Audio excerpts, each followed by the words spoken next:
ভাল্লুকের উপদ্রবে অতিষ্ঠ হয়ে শেষমেশ রাস্তায় সেনাবাহিনী নামাতে বাধ্য হলো জাপান সরকার। কাজুনো শহরে স্থানীয় প্রশাসনের অনুরোধেই নেওয়া হয়েছে এমন পদক্ষেপ। দিন দিন ভাল্লুকের হামলায় শহরটিতে বেড়েই চলেছে হতাহতের সংখ্যাও। কেবল কাজুনো নয়, পুরো জাপান জুড়েই এই বছর 100টিরও বেশি ভাল্লুক হামলার ঘটনা ঘটেছে।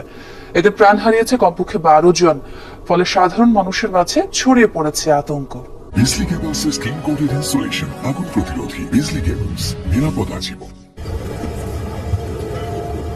শহর জুড়ে টহল দিয়ে বেড়াচ্ছে সামরিক বাহিনীর সদস্যরা। তবে বহিঃশত্রুর আক্রমণকে রুখে দেয়া কিংবা সশস্ত্র গোষ্ঠীর হামলা ঠেকানো তাদের উদ্দেশ্য নয়। এই রণপ্রস্তুতি ভাল্লুকের বিরুদ্ধে। জাপানের কাজুনো শহরে স্থানীয় প্রশাসনের অনুরোধেই এমন উদ্যোগ। শহরটিতে গেল কয়েক সপ্তাহ ধরেই বেশ বেড়েছে ভাল্লুকের হামলা। পরিস্থিতি সামাল দিতে জারি করা হয় সতর্কতাও।